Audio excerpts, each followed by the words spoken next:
भैया और जयराम जी की आपके अपने विराज तिवारी बुंदेलखंड पीपल्स के माध्यम से एक बार फिर आप उनके बीच में आए हैं।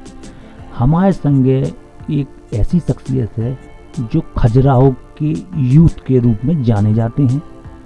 हमारे बहुत अच्छे मित्र भी हैं, बहुत अच्छे समाज सेवी हैं और यहाँ के बीजेपी के यूथ का चेहरा है। हमारे साथ बात करने के लिए हैं हमारे मित्र योगेंद्र सिंह चंदेल जी।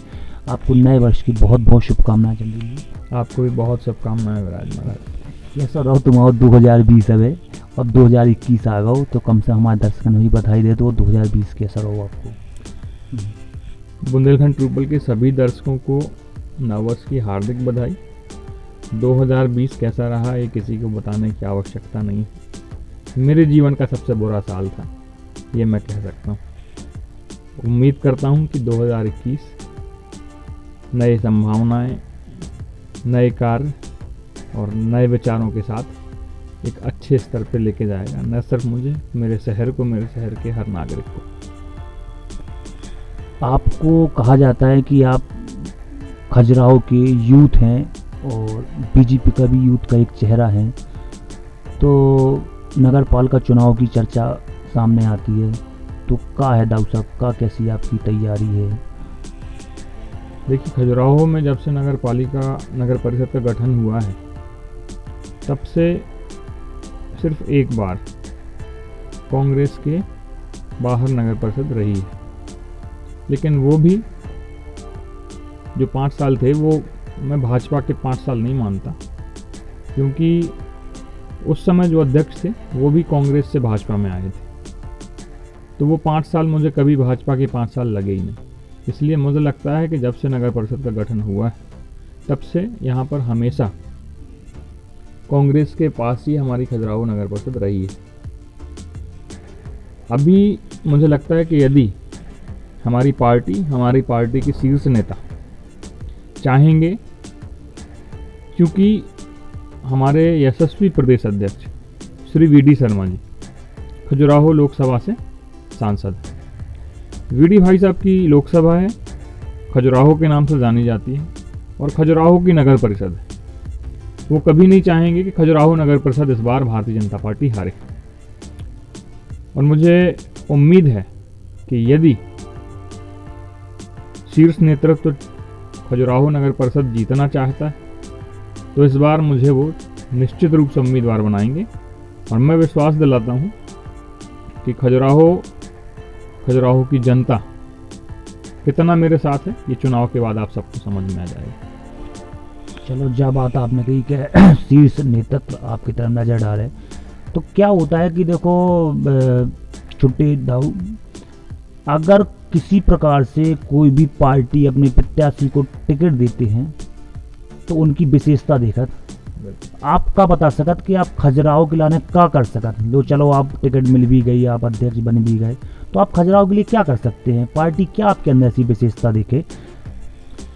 देखिए, अभी तक जितने भी प्रत्याशी चयन हुए हैं, उनमें अधिकतर लोगों को हार मिली, तो निश्चित रूप से ये मानना पड़ेगा कि वे चयन गलत थे। इस बार चयन की जो लिस्ट होनी चाहिए या जो चयन के समीकरण होने चाहिए, वो पहली चीज़ खजुराहो में आज जो सबसे प्रथम आवश्यकता है, वो यह है कि खजुराहो के पर्यटन से जुड़ा व्यक्ति खजुराहो नगर परिषद का अध्यक्ष बने। यूथ हो, युवा चेहरा हो, पढ़ा लिखा हो, जिसने दुनिया देखी हो, जिसके पास एक विज़न हो काम करने का, समाज में एक उसकी अच्छी छवि हो, जुआ माफिया ना हो, रेत माफिया ना हो, गुंडागर्दी करने वाला ना हो।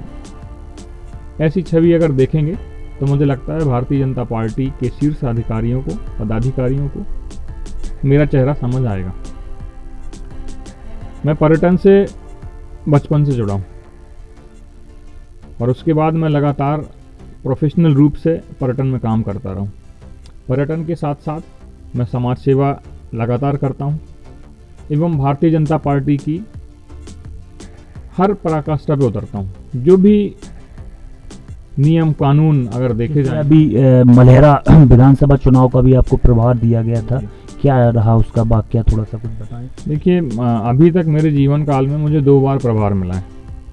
पिछले 2018 के चुनाव में जतारा विधानसभा का मैं युवा मोर्चा का प्रभारी था, और अभी उपचुनाव में मैं बड़ा मलहरा विधानसभा का प्रभारी था। और हर्ष के साथ कह सकता हूँ कि दोनों ही विधानसभा हम बम्पर वोटों से जीत के आए। बड़ा मलहरा में जो परिस्थितियाँ थीं वो इतनी अनुरूप नहीं थीं, लेकिन युवा मोर्चा ने अपने पूरे दमखम से काम करके भारतीय जनता पार्टी के प्रत्याशी प्रद्युम्न लोधी को जिताया। तो मुझे खुशी है कि मेरे प्रभार में हमने एक और विधानसभा जीती। 2020 में बहुत बड़ी देश पे नहीं, पूरे हर जगह एक विपत्ति आई, कोरोना का एक समय चला।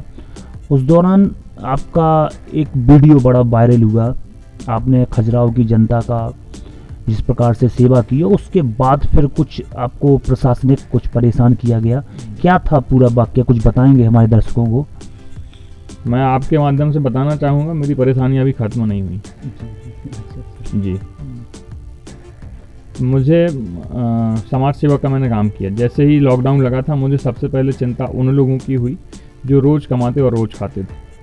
वे कैसे अपना जीवन यापन करेंगे, उनको कोई कमाई नहीं होगी तो खाना कैसे खाएंगे।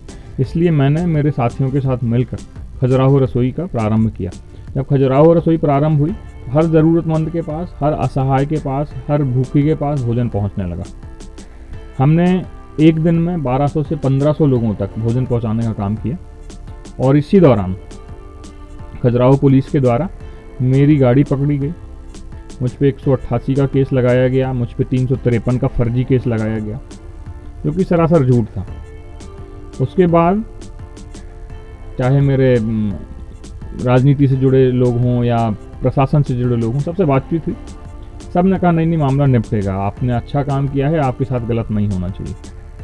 लेकिन आपको बताना चाहूँगा, मैं अभी भी वो केस झेल रहा हूँ। अभी वो केस चल रहा है? बिल्कुल, वो केस अभी भी चल रहा है। मैंने उसमें निवेदन भी किया था, एसपी साहब के यहाँ भी निवेदन दिया था, खजुराहो थाने भी निवेदन दिया था कि इसमें जांच करके और फिर से कार्रवाई की जाए, यदि हो सके तो इस पर खात्मा लगाया जाए।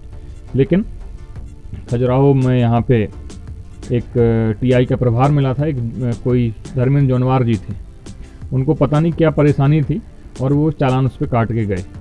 उसके बाद उनका ट्रांसफ़र भी हुआ यहाँ से, अभी राजनगर में पदस्थ हैं। तो अभी भी वो केस मैं झेल रहा हूँ, अभी उसका चालान पेश होगा, जो एक नॉर्मल केस होता है। तो अब जब आप अच्छे काम करते हैं और आपको इस तरह की परेशानियाँ आती हैं, तो कहीं ना कहीं आप हतोत्साहित तो होते हैं, आपके मनोबल में गिरावट आती है। लेकिन ये परेशानियाँ कहीं ना कहीं आपको मजबूत भी बनाती हैं। आज देखिए, बुरा काम करने वाले खजुराहो में, राजनगर में, आसपास धड़ल्ले से जुआ हो रहा है। जुआ खिलाने वाले बड़े बड़े नेताओं के साथ घूमते हैं, पुलिस प्रशासन को उनको पूरा सहायता देती है, उन पर कोई कार्रवाई नहीं होती। एक कोई शरीफ आदमी जरा सा अपना ठेला एक जगह से दूसरी जगह लगा लेता है तो उसको प्रशासन परेशान कर देता है। कोई एक गरीब आदमी अपना घर बनाता है तो प्रशासन उसे परेशान कर देता है। लेकिन ये जो जुआ माफिया हैं, जो रेत माफिया हैं, उन्हें कोई परेशान नहीं कर पाता।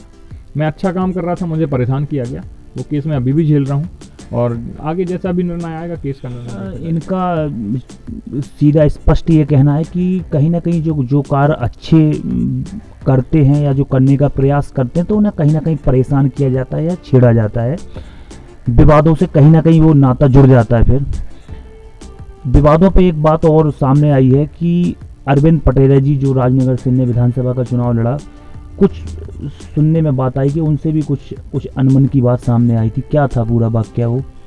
नहीं, देखिए, ऐसी कोई बात नहीं है। अरविंद पटेल जी मेरे पुराने मित्र हैं, कल मेरे मित्र थे, आज मेरे लिए मेरे मित्र हैं और कल भी रहेंगे। जब उन्हें राजनगर विधानसभा से प्रत्याशी बनाया गया भारतीय जनता पार्टी की तरफ से, तो मैं उन लोगों में था जिसने सबसे पहले स्वागत किया इस बात का। और चुनाव में जो भी मुझसे हो सका, तन मन धन जन हर किसी ने देखा, मैंने हर चीज़ से चुनाव प्रचार किया। दुर्भाग्यवश हम बहुत कम अंतर से चुनाव हार गए, वरना आज पटेल जी विधायक होते और ये मेरे लिए बड़ी खुशी की बात होती। अनमन की कोई बात नहीं है, ये सारी अफवाहें हैं और हमारे संबंध जैसे कल प्रगाढ़ थे वैसे आज हैं। अगर उन्हें आगे चल के फिर से टिकट मिलेगी तो मैं अपनी दुगनी शक्ति से फिर उनके लिए काम करूंगा। और इस पिछले बार जो कमी रह गई, हम 732 वोटों से हार गए, मेरी कोशिश होगी कि इतनी मेहनत करूं कि इस बार वो 7032 वोट से जीतें। तो क्या मानना है आपका कि कहीं ना कहीं जैसे आप अपनी चुनाव की दावेदारी कर रहे हैं, अपनी टिकट की दावेदारी कर रहे हैं, तो कहीं ना कहीं आपके समकक्ष में और भी लोग और भी चेहरे आ रहे होंगे, तो आप अपने आप को उनके बीच में कहाँ पाते हैं कि हाँ? देखिए, टिकट के लिए उम्मीदवारी करना, चुनाव में लड़ना हर किसी का अधिकार है। मुझे लगता है कोई भी कर सकता है, पर निर्णय पार्टी का होता है। पार्टी को सही प्रत्याशी चुनना होगा, क्योंकि टिकट पिछले बार भी भारतीय जनता पार्टी ने दी थी, हमारी बड़ी बुरी हार हुई थी। उसके पहले भी दी थी, उसमें भी बुरी हार हुई थी। हमारे कहने का मतलब मेरा यह है कि अगर हारने के लिए टिकट देना है तो फिर कोई बात ही नहीं है। लेकिन इस बार क्योंकि प्रदेश अध्यक्ष हमारे बीडी भाई साहब, उन्हें संगठन का पूरा अनुभव है और कहीं ना कहीं हम सब उनकी टीम है। अच्छी चीज़ ये है कि वो हवाई प्रदेश अध्यक्ष नहीं है।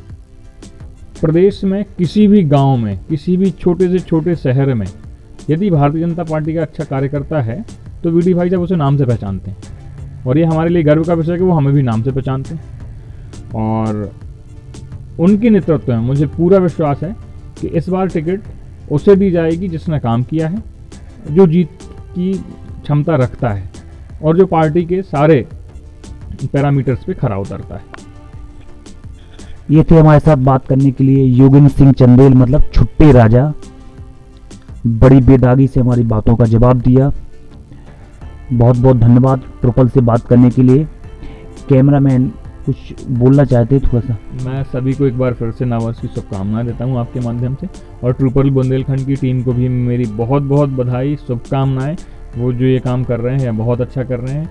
हमारी शुभकामनाएं आपके साथ हैं कि आप बुंदेलखंड के पूरे एरिया में, चाहे वो उत्तर प्रदेश का हो चाहे वो मध्य प्रदेश का हो, हर जगह बुंदेलखंड ट्रिपल को लोग जाने। ऐसी मेरी शुभकामनाएं आपके साथ। बहुत बहुत धन्यवाद। ये थे हमारे मित्र भाई, और आज के हमारे साथ बात करने के लिए बुंदेली भटकाव में योगेंद्र सिंह चंदेल यानी छुट्टे राजा। कैमरामैन केएम के साथ में मैं विराज तिवारी। धन्यवाद।